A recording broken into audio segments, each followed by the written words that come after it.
അസ്സലാമലൈക്കും. നമുക്ക് ഇന്നൊരു പ്രോൺസ് മോളി ഉണ്ടാക്കാം. അതിന് വേണ്ടിയിട്ട് ഒരു പാൻ അടുപ്പത്ത് വെച്ചിരിക്കുന്നത് ചൂടായി കഴിഞ്ഞു. അപ്പോൾ ഇതിലേക്ക് 2 ടേബിൾ സ്പൂൺ വെളിച്ചെണ്ണ ഒഴിച്ചു കൊടുക്കുക. എന്നിട്ട് ഇതിലേക്ക് കുറച്ച് ഉലുവ ഇട്ട് കൊടുക്കുക. ഉലുവ പൊട്ടി വരുമ്പോഴേക്കും 1/2 ടീസ്പൂൺ കടുകിട്ട് കൊടുക്കുക. എന്നിട്ട് ഇതിലേക്ക് കുറച്ച് കറിവേപ്പില ഇട്ട് കൊടുക്കാം. കുറച്ച് ഇഞ്ചി ഇട്ട് കൊടുക്കാം. ഈ ഇഞ്ചി കുറച്ച് നന്നായിട്ട് മുരിഞ്ഞ് വരണം. 4 പച്ചമുളക് ഇട്ട് കൊടുക്കാം. ഒരു മീഡിയം സൈസ് സവാള ഇട്ട് കൊടുക്കാം.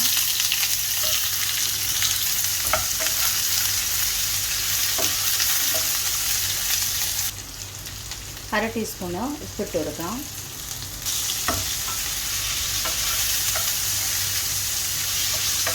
ഇതുപോലെ നല്ല വഴറ്റി കൊടുക്കണം. എന്നിട്ട് നമുക്ക് ചെമ്മീൻ ആഡ് ചെയ്ത് കൊടുക്കാം.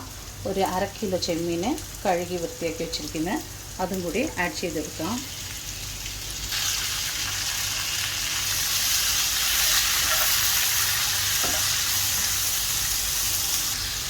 എന്നിട്ട് നമുക്ക് ഒരു 1/2 ടീസ്പൂൺ മഞ്ഞൾപ്പൊടി ഇട്ട് കൊടുക്കാം. ഒരു 1/2 ടീസ്പൂൺ പെപ്പർ പൗഡറും കൂടി ഇട്ട് കൊടുക്കാം. എന്നിട്ട് നല്ലപോലെ വഴറ്റി കൊടുക്കാം. 2 മിനിറ്റ്സ് നല്ലപോലെ വഴറ്റി കൊടുക്കണം. ഇതിൽ മുളക് പൊടി ഇടുന്നില്ല, മല്ലിപ്പൊടി ഇടുന്നില്ല.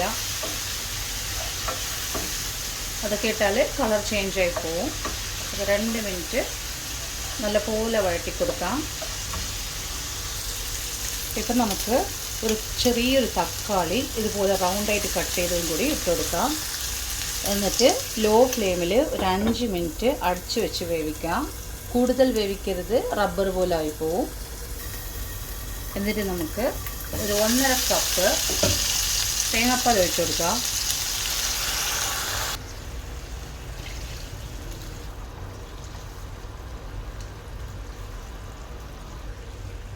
ഉപ്പ് നോക്കിയിട്ട് ഒന്നും കൂടി ഇട്ട് കൊടുക്കുക ആവശ്യമുണ്ടെങ്കിൽ.